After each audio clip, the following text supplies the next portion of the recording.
সুপ্রিয় শিক্ষার্থীরা, আসসালামু আলাইকুম। আশা করি সবাই ভালো আছো, সুস্থ আছো, নিরাপদে আছো। জাতীয় বিশ্ববিদ্যালয় কর্তৃক পরিচালিত অনার্স তৃতীয় বর্ষের শান্তি ও সংঘর্ষ অধ্যয়ন পরিচিত কোর্সের চতুর্থ ক্লাসে তোমাদেরকে স্বাগত জানাচ্ছি।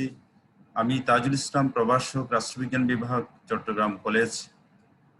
সুপ্রিয় শিক্ষার্থীরা, আজকে যে বিষয়টি নিয়ে তোমাদের সাথে আমি হাজির হয়েছি সেটা হচ্ছে টেরোরিজম, বহুল আলোচিত একটি বিষয়। আমরা একটা ইমেজ দেখছি, এই ইমেজের মধ্যে তোমরা দেখতেই পাচ্ছ একজন মানুষ মুখোশ পরে আছে। আমি প্রতীকী অর্থে এটা সন্ত্রাসীর একটা ছবি হিসেবে দেখানোর চেষ্টা করেছি। প্রথমেই জেনে নেওয়া যাক সন্ত্রাসবাদ কি। বর্তমান বিশ্বে যেমন বৈশ্বিক মহামারী রয়েছে, ক্ষুধা রয়েছে, মন্দা রয়েছে, হাজার সমস্যার মধ্যে একটি বড় সমস্যা হচ্ছে সন্ত্রাসবাদ। এটা বহুল আলোচিত, বহু সমালোচিত একটি শব্দ সন্ত্রাসবাদ। এই সন্ত্রাসবাদ আসলে কি সে সম্পর্কে আমরা একটু আজকের আলোচনার মাধ্যমে উত্তর খোঁজার চেষ্টা করব। সন্ত্রাসবাদের সার্বজনীন কোনো সংজ্ঞা নাই, সকল মহলের কাছে গ্রহণযোগ্য কোনো সংজ্ঞা নাই। কারো কাছে যেটা সন্ত্রাসবাদ, অন্যের কাছে সেটা সন্ত্রাসবাদ নয়। সেজন্য বলা হয়ে থাকে যে one man's terrorist is another man's freedom fighters. অর্থাৎ হয়তো একজনের দৃষ্টিকোণে সন্ত্রাসবাদ মনে হচ্ছে, আবার অন্যের দৃষ্টিকোণ থেকে সেটা সন্ত্রাসবাদী নয়, সেটা ফ্রিডম ফাইটার বা আমরা মুক্তিযোদ্ধা যেটাই বলি এটাই হতে পারে। যেমন আমি একটু উদাহরণ দিলে বুঝতে পারবে। আমাদের ভারতীয় উপমহাদেশে তথা বাংলাদেশে স্বাধীনতার জন্য মাস্টারদা সূর্য সেন, ক্ষুদিরাম, এ সমস্ত ব্যক্তিরা ব্রিটিশদের বিরুদ্ধে আন্দোলন করেছেন, সংগ্রাম করেছেন। আমাদের চোখে ওনারা হচ্ছেন স্বাধীনতাকামী, মুক্তিযোদ্ধা, দেশপ্রেমী। কিন্তু ব্রিটিশ সরকারের চোখে কিন্তু ওরা স্বাধীনতাকামী না, ওরা সন্ত্রাসবাদী। ঠিক একইভাবে বর্তমান সময়ে ভারতের কাশ্মীরে যারা আন্দোলন করছে স্বাধীনতার জন্য, কাশ্মীরি জনগণের চোখে ওনারা হচ্ছে স্বাধীনতাকামী, দেশপ্রেমী, আর ভারতীয় সরকারের চোখে তারা হচ্ছে সন্ত্রাসবাদী বা সন্ত্রাসবাদ। সুতরাং সন্ত্রাসবাদের সার্বজনীন সংজ্ঞা আসলে নেই। তারপরেও এই সন্ত্রাসবাদের যে কনসেপ্ট সেটা কিভাবে আসছে সম্পর্কে একটু বলে নিই। সন্ত্রাসবাদের ধারণাটা আসছে ফরাসি বিপ্লবের সাথে সাথে এটা আসছে। ফরাসি বিপ্লব যখন হয় তখন একটা সংগঠন হয়েছিল, দ্য রিজিম ডে লা টেরর। রিজিম ডে লা টেরর নামক একটা ফরাসি শব্দ, একটা সংগঠন হয়েছিল। ফরাসি বিপ্লবের মাত্রা বাড়ার সাথে সাথে এই সংগঠনের কার্যক্রম অনেক বেড়ে যায়, সন্ত্রাসী কার্যক্রমের বেড়ে যায়। এক পর্যায়ে এটা পুরো সংগঠনটাকে অবৈধ ঘোষণা করা হয়, সন্ত্রাসী সংগঠন হিসেবে ঘোষণা করা হয়। এরই ধারাবাহিক ক্রমান্বয়ে সন্ত্রাসবাদ বা সন্ত্রাসী শব্দটা পৃথিবীর রাজনীতিবিদদের কাছে, পলিটিক্যাল থিঙ্ক ট্যাঙ্কদের কাছে আসছে। পরবর্তীতে এই সন্ত্রাসবাদ কিভাবে আরো বিস্তারিত হয়েছে, প্রসার লাভ করেছে সে সম্পর্কেও আমরা জানবো। এখানে আমি একটা সংজ্ঞা দেওয়ার চেষ্টা করেছি। Terrorism is in broad sense the use of internal violence for political or religious purpose। রাজনৈতিক অথবা ধর্মীয় উদ্দেশ্যে যদি কোনো ভায়োলেন্স করে, সহিংসতা করে, সেটা সন্ত্রাসবাদ। It is used in this regard primarily to refer violence during peacetime or in context of war against non-combatants, mostly civilian or neutral military personnel।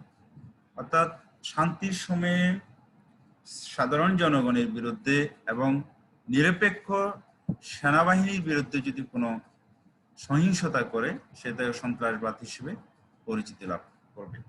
The term terrorism and terrorism originated during the French revolutions of late 18th century। 18শো শতাব্দীর গোড়ার দিকে একেবারে ওই ফরাসি বিপ্লব যখন হয় তখন এই সন্ত্রাসবাদের কনসেপ্টটা আসছে। এটা একটু আগে আমি বলে নিয়েছি। তাহলে আমরা বুঝলাম যে সন্ত্রাসবাদ কি। সন্ত্রাসবাদ হচ্ছে ধর্মীয় এবং রাজনৈতিক উদ্দেশ্যে শান্তির পরিপন্থী যদি কোনো সহিংসতা করে সেটাকে আমরা সন্ত্রাসবাদ হিসেবে আখ্যায়িত করব। আবার এটা নিয়েও অনেকের ব্যাখ্যা আছে, অনেকের দ্বিমত আছে যে কারো চোখে এটা সন্ত্রাসবাদ হতে পারে, আবার অন্যের চোখে এটা সন্ত্রাসবাদ নাও হতে পারে, এটা মুক্তিযোদ্ধা বা দেশপ্রেমিক হিসেবে আখ্যায়িত আমরা করতে পারি। তাহলে আমরা একটু সামনের দিকে যাই। সুপ্রিয় শিক্ষার্থীরা, এই ইমেজটা তোমরা একটু খেয়াল করো, তাহলে তোমরা অনেক কিছুই এখানে অনেক কিছুর উত্তর তোমরা পেয়ে যাবে। আমরা বেসিক্যালি আমাদের ফোকাসটা থাকবে কজেস অফ টেরোরিজম, সন্ত্রাসবাদ কেন হচ্ছে, সন্ত্রাসবাদের পেছনে নেপথ্যে যে কারণগুলো রয়েছে সেই কারণগুলো আমরা খোঁজার চেষ্টা করব আলোচনার মাধ্যমে। এই পিকচারে আমরা তিনটি গ্রুপের ছবি দেখছি। একটা গ্রুপ আমি এখানে দেখানোর চেষ্টা করছি, ঘোড়ার অশ্বারোহী তলোয়ার নিয়ে দৌড়াচ্ছে। আর একটা গ্রুপ একজন নেতা খুব সম্ভবত উনি মঞ্চে দাঁড়িয়ে আছেন, ওই জায়গায় ওঠার জন্য আরো অনেকেই চেষ্টা করছেন। তার মানে চেয়ার দখলের জন্য অনেকেই প্রতিযোগিতায় আছে, রশিদের ওই চেয়ার উঠার জন্য অনেকেই চেষ্টায় আছে, এটা রাজনৈতিক কারণ। আর 3 নম্বর যেটা দেখছি সেটা হচ্ছে সোশিও ইকোনমিক কন্ডিশন বা অর্থনৈতিক আর্থসামাজিক যে কারণটা, সেই কারণটা আমরা দেখছি।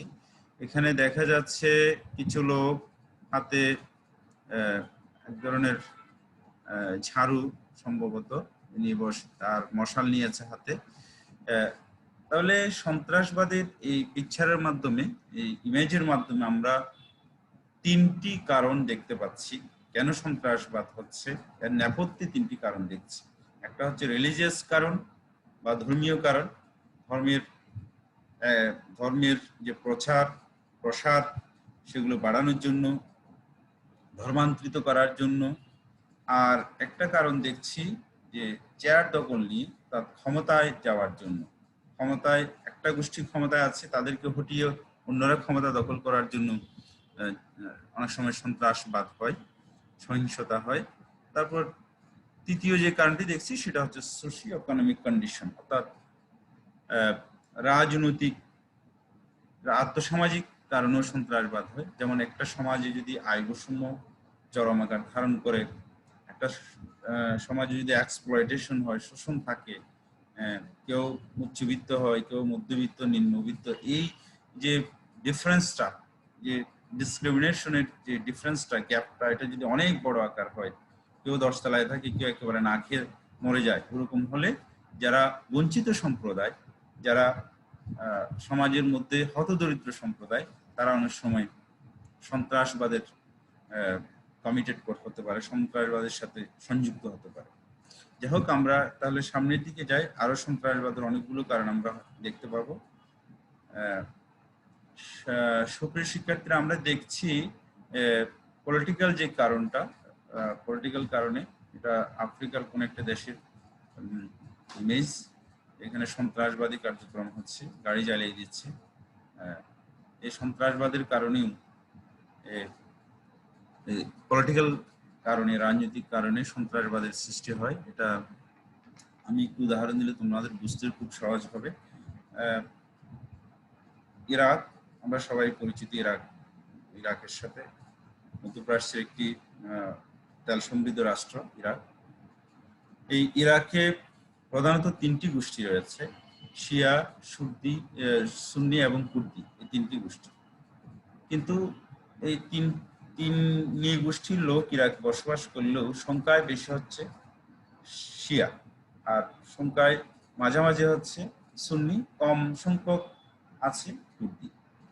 কিন্তু ক্ষমতায় যারা ছিলেন সবসময়, একেবারে 1960-এর দশক থেকেই যারা ক্ষমতায় আসছে, সবসময় সংখ্যালঘুদের মধ্যে থেকে রাষ্ট্রীয় ক্ষমতায় ছিল।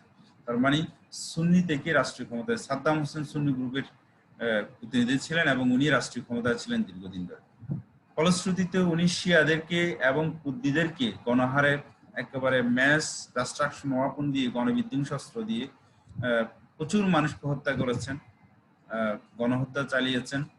এই যে রাজনৈতিক উদ্দেশ্যে একটা গোষ্ঠীকে অবদমিত করে রাখা, হত্যাকাণ্ড চালানো, এবং তারাও একটা সময় গিয়ে সাদ্দামের বিরুদ্ধে যুদ্ধ করেছে, সন্ত্রাসবাদী কার্যক্রমে অংশগ্রহণ করেছে। একইভাবে এরকম রাজনৈতিক আমাদের প্রতিবেশী দেশ ভারতেও অনেক প্রদেশ রয়েছে, সে সমস্ত প্রদেশের মধ্যে তারা স্বাধীনতাও চাচ্ছে, যেমন কাশ্মীর, আমাদের প্রতিবেশী আসামেও স্বাধীনতাকামী গোষ্ঠী আছে। তারা রাজনৈতিক কারণেও ভারত সরকারের বিরুদ্ধে বিভিন্ন ধরনের সন্ত্রাসী কার্যক্রমে অংশগ্রহণ করে। এরকম অনেক উদাহরণ দেওয়া যায়। তাহলে আমরা একটু সামনে যাই। শিক্ষার্থীরা, আমরা দেখছি এখানে একটু খেয়াল করলে তোমরা বুঝতে পারবে যে একটা চাঁদ তারা আর একটা সনাতন ধর্মাবলম্বীর একটা প্রতীক অং বলে সম্ভবত এটা, আর এটাও অন্য কোনো ধর্মের প্রতীক হবে। আর এটা হচ্ছে ক্রুশ চিহ্ন, ক্রুশের খ্রিস্ট ধর্মের প্রতীক। তাহলে এই চারটি প্রতীকের মাধ্যমে আমি বোঝানোর চেষ্টা করেছি ধর্মীয় যে ডমিনেন্স, ধর্মীয় যে আধিপত্য, সেই ধর্মীয় আধিপত্যকে ছড়ানোর জন্য, সেই ধর্মীয় আধিপত্যকে প্রসার করার জন্য অনেক সময় সন্ত্রাসবাদের আশ্রয় নেয়। আমরা একটু খেয়াল করলে বুঝতে পারবো যে বর্তমানে যে আইএস, তারপর বা অন্যান্য অনেকগুলো ধর্মীয় সংগঠন রয়েছে, যে সংগঠনগুলো বা বাংলাদেশেও যে সমস্ত ধর্মীয় সংগঠন রয়েছে, তারা একসময় তাদের ধর্মীয় যে আদর্শ সেটা ছড়িয়ে দেওয়ার জন্য, সাধারণ মানুষের কাছে জোর করে পৌঁছানোর জন্য বা জোর করে ধর্মান্তরিত করার জন্য অনেক সময় সন্ত্রাসবাদের আশ্রয় নেয়। অর্থাৎ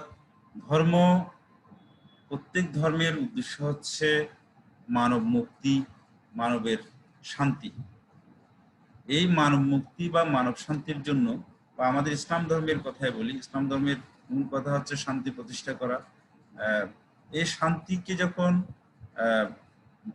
ধর্মকে পবিত্র উদ্দেশ্য ব্যবহার না করে যদি সেটা কোনো নির্দিষ্ট গোষ্ঠী বা নির্দিষ্ট কোনো সম্প্রদায় জোর করে অন্য কোনো গোষ্ঠীর কাছে চাপিয়ে দেওয়ার চেষ্টা করে, তখন সেটা সন্ত্রাসবাদের রূপ নেয়। দুদিক থেকে সন্ত্রাসবাদের রূপ নেয়।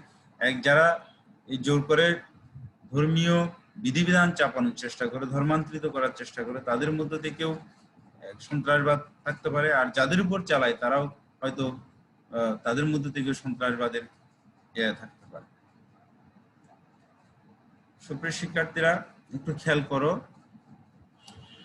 এটাতে আমরা দেখছি ইমেজের মধ্যে যে লো স্যালারি, কম ইনকাম, লো ইনকাম ফ্যামিলি, লো এডুকেশন চিলড্রেন। অর্থাৎ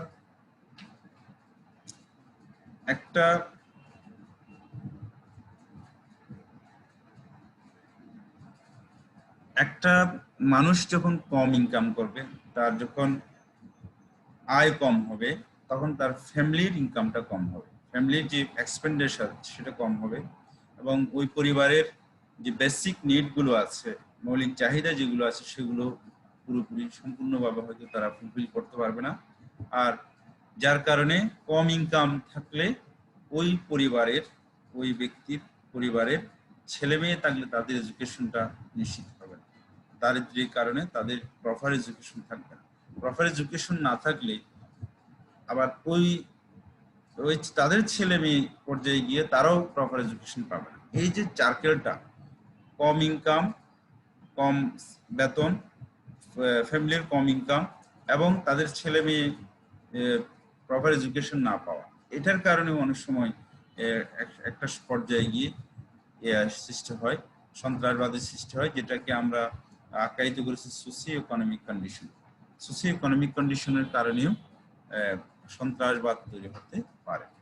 এটা যে সমস্ত রাষ্ট্রগুলোতে, বিশেষ করে পুঁজিবাদী রাষ্ট্রে, যেখানে আয় বৈষম্য চরম আকার ধারণ করেছে, যেখানে বর্জ্য শ্রেণী রয়েছে, যেখানে শ্রেণীর ভেদ রয়েছে, অর্থাৎ শ্রেণী ক্লাস ডিস্টিংশনটা রয়েছে, শ্রেণীভেদ রয়েছে, ওই রাষ্ট্রগুলোতে অনেক সময় বঞ্চিত শ্রেণী, শোষিত শ্রেণী, অসহায় শ্রেণী রুলিং শ্রেণীর বিরুদ্ধে বা বর্জ্য শ্রেণীর বিরুদ্ধে, যারা পুঁজিপতি, তাদের বিরুদ্ধে সন্ত্রাসবাদের আশ্রয় নেয়, তাদের বিরুদ্ধে সন্ত্রাসবাদী আক্রমণ করে, পরিচালনা করে। এই বিষয়টা বর্তমান সময়ে আমরা খুব ভালোভাবেই লক্ষ্য করেছি। এটা শুধু একটা সমাজ বা একটা রাষ্ট্রের ক্ষেত্রে, একটা দেশের ক্ষেত্রে নয়, এটা গ্লোবালি সমস্যাটা হচ্ছে যে আমরা দেখছি যে রাষ্ট্রগুলো পুঁজিবাদী রাষ্ট্র, পাশ্চাত্যের যে রাষ্ট্রগুলো একেবারে পুঁজিবাদের সর্বোচ্চ শিখরে চলে গেছে, এবং রেস্ট অফ দি ওয়ার্ল্ড, বাকি পৃথিবীর অন্যান্য রাষ্ট্রগুলো, তৃতীয় বিশ্বের যে রাষ্ট্রগুলো আছে সেই রাষ্ট্রগুলো একেবারে পিছিয়ে পড়া রাষ্ট্র। স্বাভাবিকভাবেই ওই রাষ্ট্রগুলো থেকে ওই রাষ্ট্রগুলোর সচেতন মানুষরা বা একটা গোষ্ঠী উন্নত রাষ্ট্রের বিরুদ্ধে, পাশ্চাত্য রাষ্ট্রের বিরুদ্ধে আন্দোলন সংগ্রাম শুরু করে, সন্ত্রাসবাদ শুরু করে। আমরা দেখি ইউরোপ আমেরিকার মধ্যে যে সমস্ত সন্ত্রাসবাদী হামলাগুলো হয়, এই হামলাগুলোর অধিকাংশই তৃতীয় বিশ্বের অথবা অনুন্নত বিশ্বের কোনো রাষ্ট্রের নাগরিকরা সংগঠিত করে। কেন? দীর্ঘদিনের বঞ্চনা থেকেই, এই দীর্ঘদিনের হতাশা, দীর্ঘদিনের শোষণ থেকে এই সৃষ্টি হয়, সন্ত্রাসবাদের সৃষ্টি হয়। যাই হোক, তাহলে আমরা বুঝলাম যে আর্থসামাজিক অবস্থানগত কারণেও সন্ত্রাসবাদের সৃষ্টি হয়।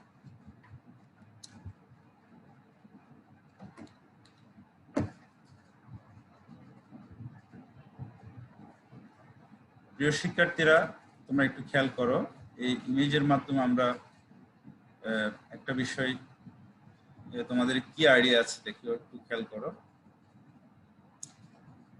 শিক্ষার্থীরা। আমরা দেখছি একজন, এই কার্টুনটা সম্ভবত মধ্যপ্রাচ্যের কোনো রাজা বাদশাহ বা মধ্যযুগীয় কোনো রাজা বাদশার কার্টুন হবে। তার হাতে একটা তরবারি আছে এবং তরবারির নিচে অনেকগুলো, কার্টুনের মধ্যে অনেকগুলো মানুষের ছবি দেখছি, আর নিচে যে লেখাগুলো আছে সেগুলো ডিক্টেটরশিপ, তারপর ডিরেক্ট ডেমোক্রেসি, রিপাবলিক, রিপ্রেজেন্টেটিভস, এই কথাগুলো আছে।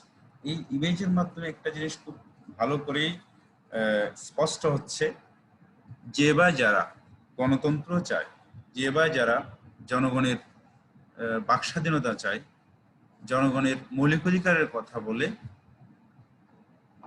স্বৈরতান্ত্রিক রাষ্ট্রে, যে রাষ্ট্রগুলোতে স্বৈরতন্ত্র রয়েছে অথবা বাদশাহী শাসন রয়েছে অথবা একনায়কতন্ত্র রয়েছে, ওই রাষ্ট্রগুলোর শাসকরা বা শাসকের পেটুয়া বাহিনী অনেক সময় গণতান্ত্রিক আমিদেরকে হত্যা করে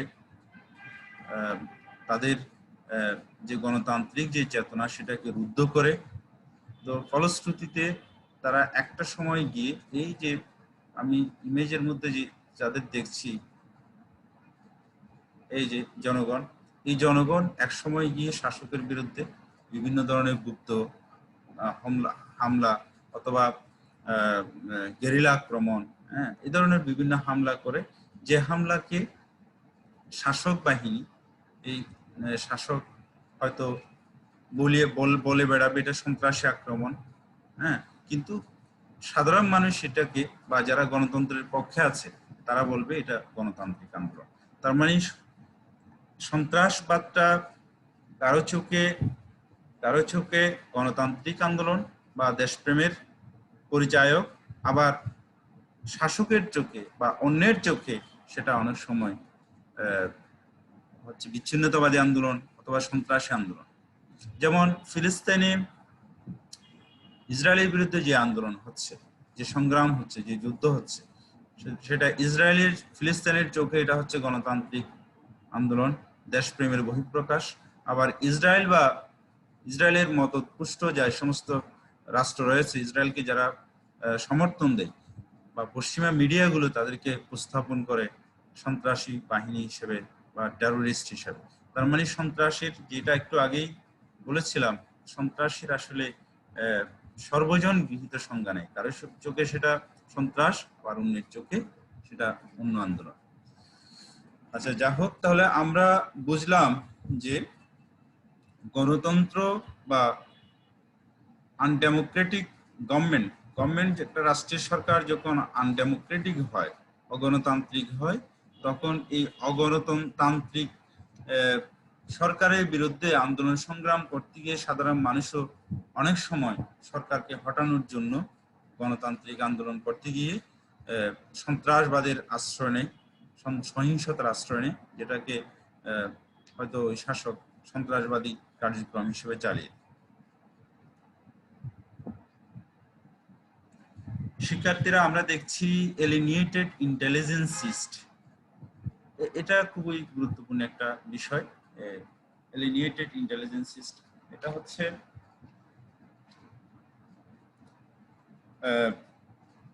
কোন রাষ্ট্রের যখন একেবারে কোন একটা এথনিক গ্রুপ বা নৃতাত্ত্বিক গোষ্ঠী দীর্ঘদিন ধরে শিক্ষাধিকার বা সভ্য সমাজ থেকে এলিনিয়েটেড থাকে, বিচ্ছিন্ন অবস্থায় থাকে, তাদের মধ্যে বুদ্ধির যে বিকাশ, তাদের মধ্যে সচেতনতার যে বিকাশ, সভ্যতার যে বিকাশ, সেটা যদি প্রপারলি না ঘটে, এক সময় তারা হয়তো সন্ত্রাসবাদের আশ্রয় নেয়, সন্ত্রাসবাদের সংগঠন করে।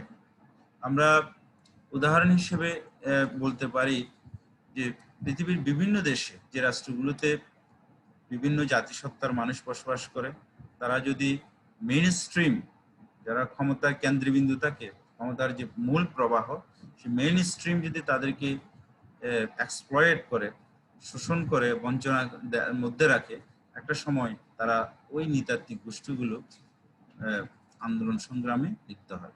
এটাও একটা কারণ। আরেকটা হচ্ছে যদি কোনো গোষ্ঠীর মধ্যে বা কোনো সম্প্রদায়ের মধ্যে সন্ত্রাসবাদের নেগেটিভ যে প্যাসেজ আছে, নেগেটিভ যে বিষয়গুলো আছে, সন্ত্রাসবাদ কি সেটা সম্পর্কে যদি তাদের স্পষ্ট কোনো ধারণা না থাকে, তখন তাদের মধ্যেও সন্ত্রাসবাদের যে চেতনা সেটা জাগ্রত হতে পারে। আমরা দেখছি যে ইমেজের মধ্যে ইউএস মিলিটারি, ইউএস আর্মি আগ্রাসন দেখছি, অ্যাক্ট অফ আগ্রাশনস।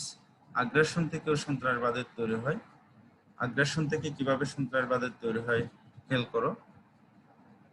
আমেরিকা যে রাষ্ট্রগুলোতে অন্যায়ভাবে আগ্রাসন চালিয়েছে, যেমন আফগানিস্তান, ইরাক, তারপর আরো অনেক রাষ্ট্র আছে, ইনডাইরেক্টলি আরো অনেক রাষ্ট্র আগ্রাসন চালিয়েছে, যেমন লিবিয়া, বা বর্তমান চলছে ইয়ার মধ্যে সিরিয়ার মধ্যে ইনডাইরেক্টলি আগ্রাসন চালাচ্ছে। এই অবৈধ বা অন্যায়ভাবে যদি কোনো রাষ্ট্রে আগ্রাসন চালায়, সামরিক আক্রমণ চালায়, তাহলে ওই রাষ্ট্রের সাধারণ জনগণ ওই সরকারের বিরুদ্ধে হোক বা যারা আগ্রাসন চালাচ্ছে তাদের বিরুদ্ধে সন্ত্রাসী কার্যক্রম পরিচালনা করে। যেমন আফগানিস্তানের তালেবান অথবা আল কায়েদা, তাদের বিরুদ্ধে তাদেরকে হটিয়েছে আমেরিকা, কিন্তু তাদেরকে ক্ষমতার মসনদ থেকে সরিয়ে দিলেও পুরোপুরি আল কায়েদাকে সম্পূর্ণভাবে দমন করতে পারেনি। আমেরিকা সরকার সম্পূর্ণভাবে আল কায়েদা দমনে ব্যর্থ হয়েছে। একইভাবে ইরাকের ভূখণ্ড দখল করেছে, অবৈধভাবে ইরাকের ভূখণ্ড আমেরিকা দখল করেছে বটে, কিন্তু ইরাকের মানুষের মন তারা জয় করতে পারে। এই দীর্ঘ সময় 2003 থেকে 2016 সাল পর্যন্ত ইরাকি বাহিনী, আমেরিকান বাহিনী ইরাকের মধ্যে ছিল। তারা বিভিন্নভাবে ইরাকি বাহিনীর, ইরাকের সাধারণ জনগণ, ইরাকের একেবারেই আবাল বৃদ্ধ বনিতার বলতে গেলে তাদের আক্রমণের শিকার হয়েছে। এই যে অবৈধ আগ্রাসন, একটা রাষ্ট্রের মানুষকে যখন অবৈধভাবে আগ্রাসন চালায়, তখন এই অবৈধ আগ্রাসন থেকেও সন্ত্রাসবাদের তৈরি হয়, যেটা আমরা উদাহরণের মাধ্যমে বোঝানোর চেষ্টা করেছি। শিক্ষার্থীরা এই যে বিষয়টা এখন আমরা দেখছি সেটা হচ্ছে ইনডক্ট্রিনেশন।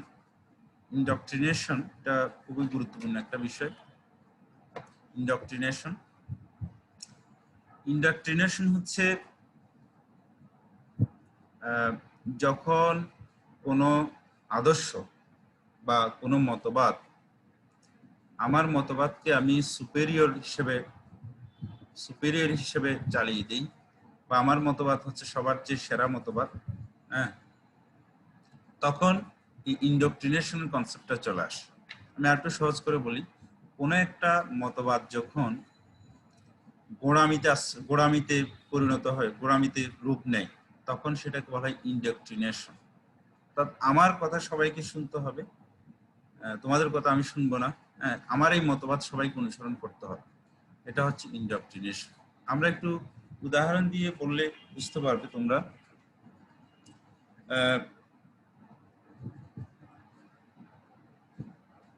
1947 থেকে 1991 পর্যন্ত কোল্ড ওয়ার চলেছে রাশিয়া এবং আমেরিকার মধ্যে। রাশিয়া চেয়েছিল সারা পৃথিবীতে সমাজতন্ত্র প্রতিষ্ঠা করতে, আমেরিকা এবং তার বন্ধুরা চেয়েছিল সারা বিশ্বে পুঁজিবাদ প্রতিষ্ঠা করতে। এর কারণও আছে অনেক লম্বা আলোচনা। দ্বিতীয় বিশ্বযুদ্ধোত্তর অনেকগুলো উপনিবেশ স্বাধীনতা লাভ করেছে। এই 90 স্বাধীনতা প্রাপ্ত রাষ্ট্রগুলোর মধ্যে এই যেই কথাটা আমি একটু আগে বললাম, ইন্ডোক্ট্রিনেশন, অর্থাৎ রাশিয়া চেয়েছে সমাজতান্ত্রিক আদর্শকে জোর করে চাপিয়ে দেওয়া। হ্যাঁ, এই যে জোর করে চাপিয়ে দেওয়ার যে মানসিকতা, সেটা হচ্ছে এক ধরনের ইন্ডোক্ট্রিনেশন। আবার আমেরিকা চেয়েছে পুঁজিবাদকে 90 স্বাধীনতা প্রাপ্ত রাষ্ট্রগুলোর মধ্যে জোর করে চাপিয়ে দেওয়া বা বিভিন্ন কৌশলে চাপিয়ে দেওয়া। কৌশলে চাপিয়ে দেওয়াটা ইন্ডোক্ট্রিনেশন হবে না, জোর করে চাপিয়ে দেওয়া, যেটা আমার মতবাদ সমাজতন্ত্র মানতেই হবে, না হয় তোমাকে আমি আক্রমণ করব। এই যে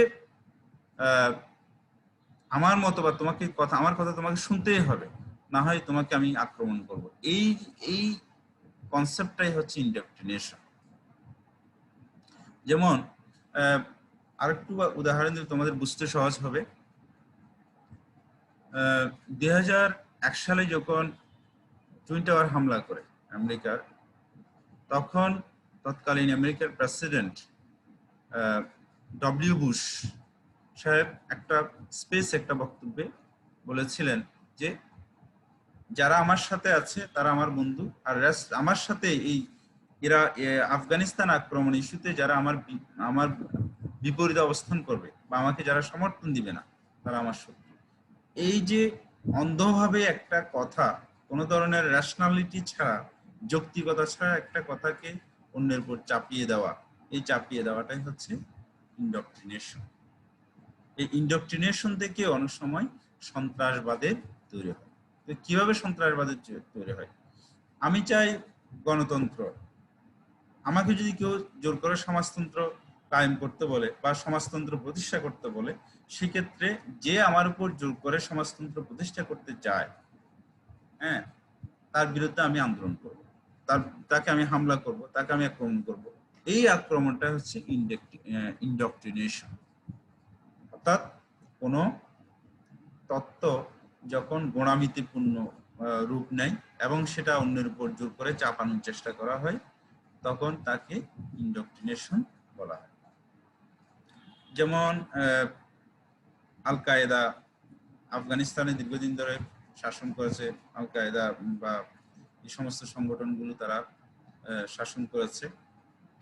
তারা সাধারণ মানুষকে, বিভিন্ন মানুষকে তাদের দলে অন্তর্ভুক্ত হওয়ার জন্য অনেক সময় অস্ত্রের ভয় দেখিয়ে জোর করে তাদের মতাদর্শ অনুসরণ করার জন্য জোর করত। এটাই হচ্ছে এই যে মতাদর্শ অনুসরণ করার জন্য জোর করা, এবং একটা সময় গিয়ে দেখা গেছে তাদের বিরুদ্ধে আরেকটি প্রতিমত তৈরি হয়েছে। হ্যাঁ, নর্দার্ন অ্যালায়েন্স জোট, যেটা উত্তরাঞ্চলীয় জোট, যেটা ওই উত্তরাঞ্চলীয় জোট তৈরি হয়েছে, ওই জোটের কারণে এক সময় আমেরিকা তাদেরকে সাথে নিয়ে আল কায়েদার পতন করেছে। এই যে জোর করে চাপানো কোনো আদর্শকে, এটাকে ইন্ডোক্ট্রিনেশন বলা।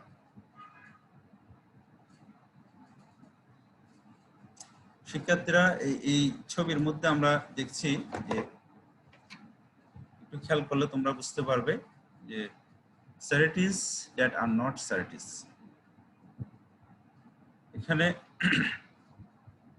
এখানে তিনটি হাতের উপস্থিতি লক্ষ্য করা যাচ্ছে। একটা হাত, এই হাতটা বোঝা যাচ্ছে এটা কোনো শ্রমিকের বা কাজ করা মানুষ, সে পরিশ্রম করে এমন কোনো মানুষের হাত। আর এটাও অনেকটা কাজ করা মানুষের হাত। আর এই হাতটা একেবারেই বোঝা যাচ্ছে এটা কোনো সম্ভ্রান্তশালী, সম্পদশালী মানুষের হাত। অর্থাৎ টাকাওয়ালা বা এরকম পুঁজিপতি সম্পদশালী মানুষের হাত। আমি এখানে বোঝানোর চেষ্টা করেছি যে এই তিনটে হাত একত্রিতকরণ হয়েছে একটা উদ্দেশ্য, সেই উদ্দেশ্য এরা হয়তো অভাবগ্রস্ত, এই লোকটা অভাবগ্রস্ত আর এই লোকটাও মোটামুটি অভাবগ্রস্ত, তাদেরকে আর্থিকভাবে সহযোগিতা দিচ্ছে এই সাদা হাত যেটা, এটা এই যে সাহায্য করার যে মানসিকতা, সাহায্য করার যে মানসিকতা, এটা অনেক সময় সেরেটিভ নট সেরেটিস, আসলে সেরেটিস দ্যাট আর নট সেরেটিস। অনেক সেরেটি আছে, দাতব্য প্রতিষ্ঠান আছে, কথাবার্তা তাদের কাজকর্ম সবকিছু শুনলে বা ভালো মনে হয়, বা তারা মানবতার সেবায়, তাদের উদ্দেশ্য হয়তো মানব সেবা, তাদের উদ্দেশ্য হয়তো কোনো একটা সুন্দর কাজ প্রতিষ্ঠা করা বা গরিব মানুষের, অসহায় মানুষকে সহযোগিতা করা, কিন্তু সুদূর প্রসারে চিন্তা করে দেখলে বা গবেষণা করে দেখলে বোঝা যাবে যে অনেকগুলো চ্যারিটি আসলে চ্যারিটি নয়, তাদের পেছনে আরো উদ্দেশ্য রয়েছে, আরো উদ্দেশ্য আছে। সেই উদ্দেশ্যগুলো কি? হয়তো চ্যারিটির পেছনে তাদের মতাদর্শ প্রচার করে, চ্যারিটির পেছনে তাদের যে অর্থনৈতিক উদ্দেশ্য সেটা প্রচার করে, চ্যারিটির পিছনে ধর্ম প্রচার করে। হ্যাঁ, যেমন আমাদের এটা মিডিয়ায় অনেকবার আসছে, বা ওপেন সিক্রেট বিষয়টা, বাংলাদেশের পার্বত্য অঞ্চলে অনেকগুলো মিশন আছে, অনেকগুলো চ্যারিটি সংগঠন আছে, যে সংগঠনগুলো পার্বত্য পাহাড়িদেরকে অনেক সহযোগিতা দিচ্ছে এভাবে বলা হচ্ছে, কিন্তু অনেক গবেষণায় দেখা গেছে তারা তাদের যে মিশন, যে অনেক সময় ধর্ম প্রচার করা, ধর্মের প্রসার করা, এটাও তাদের চ্যারিটির একটা উদ্দেশ্য হিসেবে দেখা গেছে। তো এই charities that are not charities যখন হবে, অর্থাৎ দাতব্য উদ্দেশ্য বাস্তবে যখন দাতব্য হবে না, এটার পেছনে যখন অন্য উদ্দেশ্য থাকবে, তখন এই গোপন বিষয়টা গরিব মানুষরা, অসহায় মানুষরা যখন জানতে পারবে যে আসলে আমরা বঞ্চিত হচ্ছি, আমাদেরকে প্রতারিত করা হচ্ছে, আসলে এটা চ্যারিটি নয়, এটা আমাদেরকে প্রলোভন দেখিয়ে আমাদেরকে অন্যদিকে ধাবিত করা হচ্ছে, এটা যখন জানবে, তখন তাদের মধ্যে একটা তারা রিয়েক্ট করবে, তারা সন্ত্রাসী কার্যক্রমে অংশগ্রহণ করবে, তারা তাদের বিরুদ্ধে আন্দোলন সংগ্রামে লিপ্ত হবে, তাদেরকে প্রতিহত করবে। এটাই অনেক সময় হয়ে থাকে, এবং অনেক রাষ্ট্রে এটা হচ্ছে, চ্যারিটির বিরুদ্ধে হচ্ছে। শিক্ষার্থীরা, আমরা দেখছি একটা মইয়ের এক মেরুতে একজন বসে আছেন, আর অন্য মেরু একেবারেই খালি। এটা প্রতীকী অর্থে আমি বোঝানোর চেষ্টা করেছি। পৃথিবীর এক প্রান্তে একজন বসে আছেন, আর অন্য প্রান্তে পুরোটাই খালি, পুরো জায়গায় জুড়েই তার আধিপত্য রয়েছে। তো এই তোমরা সহজেই বুঝতে পারবে, টুপিওয়ালা এবং মাথার মধ্যে যে টুপি আছে তার মধ্যে কিছু তারকা দেখা যাচ্ছে, হাতে তারকা দেখা যাচ্ছে, তাহলে বোঝাই যাচ্ছে এটা আমেরিকান কোনো প্রেসিডেন্ট বা আমেরিকার কোনো জনগণ বা আমেরিকার কোনো প্রতিনিধিকে আমরা বোঝানোর চেষ্টা করেছি। ইউনিপোলার ওয়ার্ল্ড, আমরা জানি যে বর্তমান বিশ্ব এক মেরু বিশিষ্ট বিশ্ব ব্যবস্থা, এখানে দ্বিমেরু নাই, একটা মেরুতেই একটা মেরু কেন্দ্রিক বিশ্ব আবর্তিত হচ্ছে, এটা আমরা সবাই বুঝি, সেটা প্রেক্ষাপটটা আমরা কম বেশি জানি। তারপর আমি তোমাদেরকে আরেকটু সমৃদ্ধ করার চেষ্টা করছি। যে দ্বিতীয় বিশ্বযুদ্ধোত্তর যখন স্নায়ুযুদ্ধ শুরু হয়, আমরা সবাই জানি বিশ্ব দুটো মেরুতে বিভক্ত ছিল, রাশিয়া এবং আমেরিকা। তখন ছিল ইউএসএসআর, সোভিয়েত ইউনিয়ন। এই রাশিয়ার সমাজতন্ত্র, আমেরিকার পুঁজিবাদ, এই দুটি রাষ্ট্র একেবারে পরস্পরের মধ্যে শত্রু বা আপন্ন অবস্থায় ছিল। তারা দীর্ঘদিন ধরে প্রকাশ্যে যুদ্ধ না করলেও ছায়া যুদ্ধ করেছে অনেক জায়গায়। আমরা উদাহরণ হিসেবে বলতে পারি, উত্তর কোরিয়ায় সমাজতন্ত্র প্রতিষ্ঠা করার জন্য 1948 থেকে 1950 পর্যন্ত এই সময়টাতে উত্তর কোরিয়াকে অস্ত্র দিয়ে, সৈন্যবাহিনী দিয়ে সহযোগিতা করেছে রাশিয়া। আবার দক্ষিণ কোরিয়া গণতন্ত্র প্রতিষ্ঠা করার জন্য অস্ত্র, সৈন্যবাহিনী দিয়ে সহযোগিতা করেছে আমেরিকা, পাশ্চাত্য জোট। তাহলে এই যে রাশিয়া এবং আমেরিকার মধ্যে, কোরিয়ার মধ্যে প্রক্সি ওয়ার হয়েছে, কিভাবে ভিয়েতনামে প্রক্সি ওয়ার হয়েছে। দক্ষিণ ভিয়েতনামে আমেরিকা অস্ত্র দিয়েছে, উত্তর ভিয়েতনামে অস্ত্র দিয়েছে রাশিয়া। এই প্রক্সি ওয়ার হয়েছে।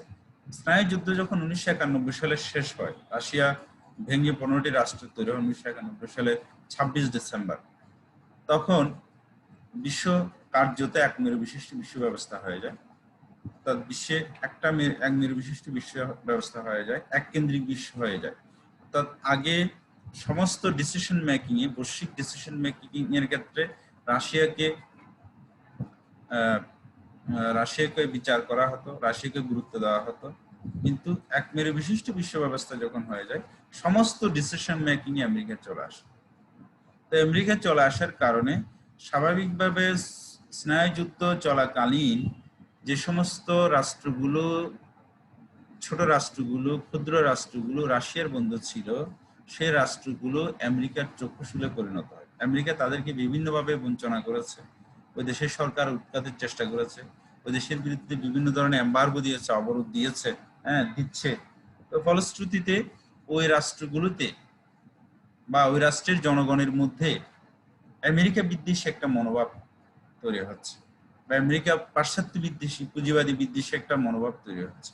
এবং তাদের মধ্যে তারা হয়তো সরাসরি আমেরিকার সাথে যুদ্ধ করার মতো ওরকম মিলিটারি ক্যাপাসিটি তাদের নাই, কিন্তু ব্যক্তি বিশেষে অথবা সংগঠন বিশেষে আমেরিকার বিরুদ্ধে বিভিন্ন ধরনের আক্রমণাত্মক কার্যকলাপ চালিয়ে যাচ্ছে, যেটাকে আমেরিকার সন্ত্রাসী কার্যকলাপ হিসেবে বলে, বা পশ্চিমা মিডিয়ার সন্ত্রাসী কার্যকলাপ হিসেবে যেটাকে উপস্থাপন করে। যা হোক, তাহলে আমরা বুঝলাম, যেমন একটা উদাহরণ দিলেই তোমরা বুঝতে পারবে, যখন স্নায়ুযুদ্ধ চলে তখন ইরানের সাথে রাশিয়ার সম্পর্ক খুব ভালো ছিল। স্নায়ুযুদ্ধ চলে যাওয়ার পরে 1991 পরবর্তী সময়টাতে ইরানের সাথে যেহেতু রাশিয়ার সম্পর্ক ভালো ছিল, ইরানকে আমেরিকা একেবারে চক্ষুশূল হিসেবে বিচার করে। ইরানের সবচেয়ে বড় শত্রু আমেরিকা। তো ফলশ্রুতিতে ইরানের সরকার বা ইরানের বিভিন্ন সাধারণ জনগণ যারা আছে, তারাও আমেরিকাকে আপন হিসেবে নিতে পারে না, বা আমেরিকাকে কাছের কেউ গ্রহণ করে নিতে পারেনি। যাই হোক,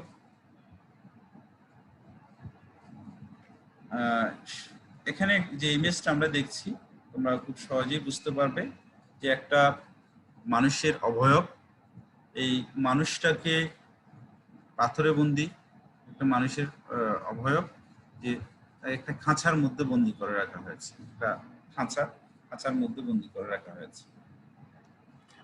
এটাকে আমি ক্লারিফাই করার চেষ্টা করেছি পলিটিক্যাল গ্রেভিয়েন্স, অর্থাৎ রাজনৈতিক প্রতিহিংসা বা প্রতিশোধ থেকেও এই যে সন্ত্রাসবাদের তৈরি হতে পারে। যখন ক্ষমতাসীন সরকার অথবা একটা রাজনৈতিক দল অন্য কোনো দলকে, তার প্রতিপক্ষকে কণ্ঠরোধ করার চেষ্টা করবে, তাদের মতামতকে অবরুদ্ধ করে রাখার চেষ্টা করবে, তখন তাদের মধ্যে প্রতিমত হিসেবে বা প্রতিক্রিয়া হিসেবে তারা এক সময় গিয়ে হয়তো সরকারের বিরুদ্ধে বিভিন্ন ধরনের সহিংসতার আশ্রয় নেবে, বিভিন্ন ধরনের আক্রমণাত্মক কার্যক্রম পরিচালনা করবে। এভাবে পলিটিক্যাল গ্রেভিয়েন্স থেকে, রাজনৈতিক প্রতিহিংসা থেকেও সন্ত্রাসবাদের তৈরি হয়। রাজনৈতিক প্রতিহিংসা থেকে সন্ত্রাসবাদের তৈরি হয় কিভাবে, তোমাদের আমি আরেকটু ক্লিয়ার করে বললে তোমরা বুঝতে পারবে। যে যেমন কোনো রাষ্ট্রের কোনো দলকে যদি অবৈধ ঘোষণা করা হয় এবং কোনো আদর্শকে যদি অবৈধ ঘোষণা করা হয়, স্বাভাবিকভাবে সেই আদর্শ যারা অনুসরণ করে, সেই দলের যারা মানুষ আছে, তারা সরকারের বিরুদ্ধে সংগ্রামে লিপ্ত হয়। তারা সরকারের বিরুদ্ধে যদি বৈধ আন্দোলন করার, গণতান্ত্রিক আন্দোলন করার সুযোগ না পায়, তখন তারা বিভিন্ন ধরনের সহিংসতার আশ্রয় নেবে, গেরিলা আক্রমণ চালাবে, গোপনীয়ভাবে সরকারকে বিভিন্নভাবে আক্রমণ করে ক্ষতি করার চেষ্টা করবে। এই পলিটিক্যাল গ্রেভিয়েন্স থেকে অনেক ধরনের হয়, সন্ত্রাসী কার্যক্রম পরিচালিত।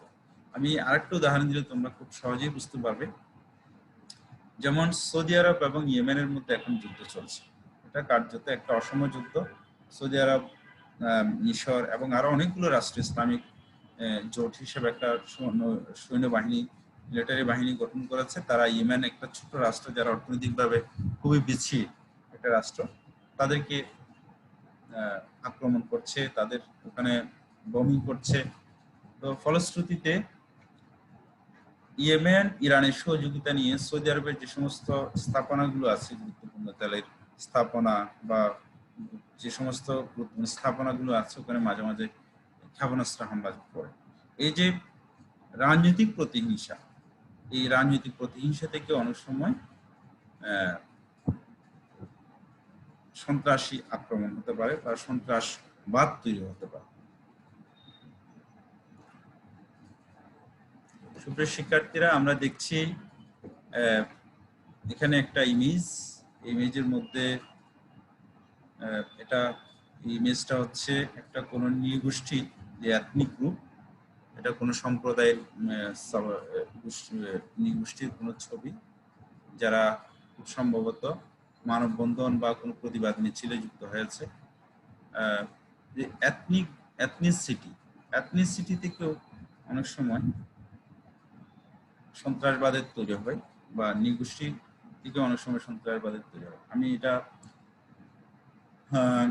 তোমাদের বুঝতে সহজ হবে একটা উদাহরণ দিলে, আমাদের পূর্ব এশিয়ার একটা রাষ্ট্র ফিলিপাইনে মিন্দানাও একটা দ্বীপ আছে। ওই দ্বীপে মুসলিম জনগোষ্ঠী, মুসলিম অধ্যুষিত একটা দ্বীপ, আর রেস্ট অফ দি ফিলিপাইন হচ্ছে খ্রিস্টান অধ্যুষিত রাষ্ট্র। তো এই মিন্দানাওয়ের জনগণকে ফিলিপাইন সরকার বিভিন্নভাবে বঞ্চিত করেছে। চাকরি বাকরির ক্ষেত্রে তাদেরকে বঞ্চিত করেছে, তাদের ধর্মীয় অধিকার থেকে বঞ্চিত করেছে। ফলশ্রুতিতে তারা একটা জোট গঠন করেছে, একটা দল গঠন করেছে, সন্ত্রাসী সংগঠন করেছে, ফিলিপাইন সরকারের বিরুদ্ধে তারা সংগ্রাম করে। এই যে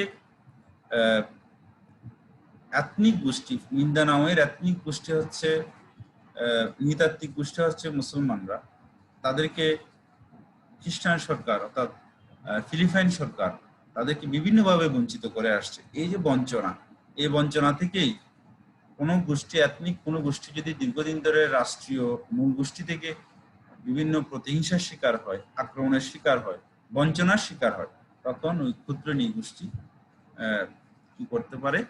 আন্দোলন করতে পারে, সংগ্রাম করতে পারে, সন্ত্রাসবাদের আশ্রয় নিতে পারে। সর্বশেষ পরিস্থিতি হিসেবে তাদের গণতান্ত্রিক আন্দোলনেও যদি কাজ না হয়, তারা সন্ত্রাসবাদের আশ্রয় নিতে পারে।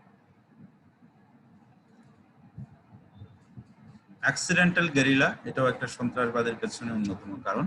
এটা আমরা জানি, অ্যাক্সিডেন্টাল গেরিলা থেকে সন্ত্রাসবাদের তৈরি হয়। ইলিটারেসি, এটা খুবই গুরুত্বপূর্ণ একটা বিষয়। অজ্ঞতা, মূর্খতা, অজ্ঞতা থেকে অনেক সময় সন্ত্রাসবাদের তৈরি হয়। আমরা দেখব, আমরা একটু খেয়াল করলে বুঝতে পারবো, মধ্যপ্রাচ্যে যে সমস্ত সংগঠনগুলো হচ্ছে, এর নেপথ্যে সবচেয়ে বড় কারণ, সন্ত্রাসবাদী যে কার্যক্রম হয়, এর নেপথ্যে সবচেয়ে বড় কারণ হচ্ছে ইলিটারেসি থেকে, অজ্ঞতা থেকে, মূর্খতা থেকে সন্ত্রাসবাদের তৈরি। আইএসএ যারা যাচ্ছে মধ্যপ্রাচ্যে, তারা যাচ্ছে হয়তো তাদের সঠিক পড়াশোনা নাই, তাদের আধুনিক পড়াশোনা নাই। আধুনিক পড়াশোনার অভাবে, সঠিক পড়াশোনার অভাবে মানুষ সন্ত্রাসবাদের দিকে আস্তে আস্তে ধাবিত হচ্ছে। তো সঠিক শিক্ষা, সঠিক শিক্ষা যদি আমরা সারা বিশ্ববাসীকে দিতে পারি, তাহলে হয়তো সন্ত্রাসবাদ অনেকাংশেই কমে যাবে। মানুষ যদি বুঝতে পারে সন্ত্রাসবাদ শেষ কথা নয়, এর আগে আলাপ আলোচনার মাধ্যমে, গণতান্ত্রিক আন্দোলনের মাধ্যমে অনেক কিছু আদায় করা যায়, এই কনসেপ্টটা মানুষের মধ্যে যখন আসবে, তখন কোনো শিক্ষিত মানুষের পক্ষে সন্ত্রাসবাদের সাথে যুক্ত হওয়া আসলে অসম্ভব। সঠিক প্রপার শিক্ষায় শিক্ষিত মানুষের পক্ষে সন্ত্রাসবাদের সাথে যুক্ত হওয়া একেবারেই অসম্ভব। তাহলে আমরা দেখছি এখানে যে বিষয়টা, এই যে দেখা যাচ্ছে, lack of education amongst the people has been put forward a prime reasons of the terrorism. অর্থাৎ সঠিক শিক্ষার অভাবেই সন্ত্রাসবাদে যুক্ত হচ্ছে। Uneducated person are easy to be persuaded to commit the crime because they have no high ability of thinking, যাদের চিন্তার জগৎ সংকীর্ণ এবং যাদেরকে খুব সহজে কনভিন্স করা যায় যে কোনো ধরনের কাজ করতে, প্রলুব্ধ করা যায় অশিক্ষিত মানুষকে, তাদেরকে দিয়ে সন্ত্রাস পরিচালনা করা, সন্ত্রাসবাদ করা সম্ভব। Many terrorists believe crazy things. They are more likely to do crazy things. অনেকেই আছে, অশিক্ষিত মানুষ আছে যারা ফ্যানাটিক, যারা চিন্তা করে না, ক্রেজি, কোনো যেটার পূর্বাপর চিন্তা করে না, যে অন্য দেশ আক্রমণ করলাম, অন্যকে আমি হত্যা করলাম, সেটা কি হতে পারে, এটা সুদূর প্রসারী কি হতে পারে, আমার কি হতে পারে, আমার হয়তো আমাকেও হয়তো মেরে ফেলবে, এই ধরনের যে সুদূর প্রসারী চিন্তাগুলো যাদের মধ্যে নাই, তাদেরকে দিয়ে সন্ত্রাসবাদ, অর্থাৎ ইলিটারেসি থেকেই সন্ত্রাসবাদের প্রয়োগ। ইনজাস্টিস, এটা আমরা বুঝি, ইনজাস্টিস থেকেও সন্ত্রাসবাদ হয় যদি কোনো আইনের শাসন না থাকে, কোনো গোষ্ঠী বা কোনো সম্প্রদায় বা কোনো মানুষ যদি বারংবার ইনজাস্টিসের শিকার হয়, তখন সে রিয়্যাক্ট করে, একটা সময়ে গিয়ে সে সন্ত্রাসবাদের আশ্রয় নেয়। এটা আমরা বুঝি। ফ্রেন্ডস, আমরা একেবারেই শেষ দিকে চলে আসছি। শিক্ষার্থীরা, তোমাদের কোনো কোয়ারি থাকলে বলতে পারবে। তোমাদেরকে অসংখ্য ধন্যবাদ। সুন্দর, আমার মনে হয় তোমরা ক্লাসটি উপভোগ করবে, এই ক্লাসের মাধ্যমে তোমরা উপকৃত হবে, তোমাদের ভবিষ্যৎ আরো সুন্দর হবে। তোমরা সবাই ভালো থাকবে, সুস্থ থাকবে, নিরাপদে থাকবে। আল্লাহ হাফেজ।